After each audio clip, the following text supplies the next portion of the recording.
Good morning everyone. एखन बाजे सकाल 7:30। आज जो स्कूल छुटी देखे एकटू लेटे घुम थेके उठेছি। তাছাড়া পুরো রাত্রির আর সকালবেলা জুড়ে এত বৃষ্টি হয়েছে দেখতেই পাচ্ছ। এই বছরের সবচাইতে বেশি বৃষ্টি।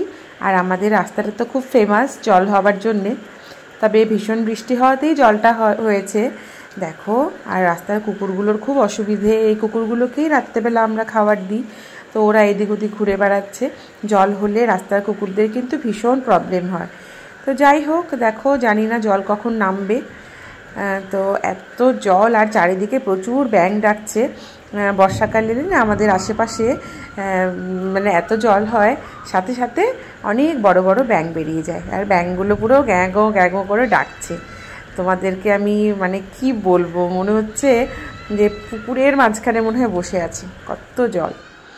এরই মাঝে আর্য 10টা বাজে এখন প্রায়। এই যে 10টার সময় আছে আর্যর ইংলিশ টিউশন। তো আর্য খেয়ে নিয়েছে, একটু ভাত খেয়েছে, আর ভাত খেয়ে এখন যাবে টিউশনে। জল না নামলে বলেছিল যাবে না, এই নোংরা জল পাড়িয়ে ওকে আর পাঠাতাম না। তো সোনা বলল জল নেমে গেছে, চলো আমি ওকে দিয়ে আসি। আর এই যে দেখো, তোমরা নিশ্চয়ই বুঝতেই পারছো এটা কি। এটা হলো চিতল মাছ। সোনাকে সেই দিন বলেছিলাম, সোনা অনেক দিন চিতল মাছ খাওয়া হয় না, একদিন এনো তো। ব্যাস অমনি যেই না বললাম, বলতে না বলতেই পরের দিনই বাবু নিয়ে হাজির। চিতল মাছের পেটি এত বড় দেখে আমি তো ভীষণ অবাক হলাম। আমি বললাম, শোনা এত বড় মাছ আমি কিভাবে রান্না করব।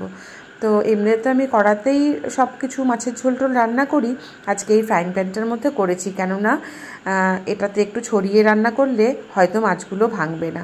তবুও মাছটা ভাজার সময় একটা মাছ একটু ভেঙেও গেছে। অনেক দিন চিতল মাছের কথা আমার মনেই পড়েনি, যার জন্য সোনাকে বলিনি। সেদিন হঠাৎ করেই ইচ্ছে হলো যে চিতল মাছের ঝোল দিয়ে ভাত খাবো। তো ওই যে দেখো কি সুন্দর, এই পিসটা তো ভীষণ সুন্দর। সোনাকে আমি বলেছি এই পিসটা তুমি খাবে, তো সোনা বলেছে না না আমি এত বড় মাছ খেতে পারবো না, কিন্তু আমি ঠিক সোনাকে এই পিসটাই খাওয়াবো। তো চিতল মাছ দিয়ে আজকে ভীষণ ভালো একটা আমাদের লাঞ্চ হবে। আর লাঞ্চে আজকে শুধু মাছের ঝোল ভাত, আর একটু করেছিলাম এর সাথে লাল শাক ভাজা করেছিলাম। তো দেখো কি সুন্দর মাছগুলো। এই যদি প্যানটাতে না করতাম তাহলে হয়তো পুরো মাছই ভেঙে যেত।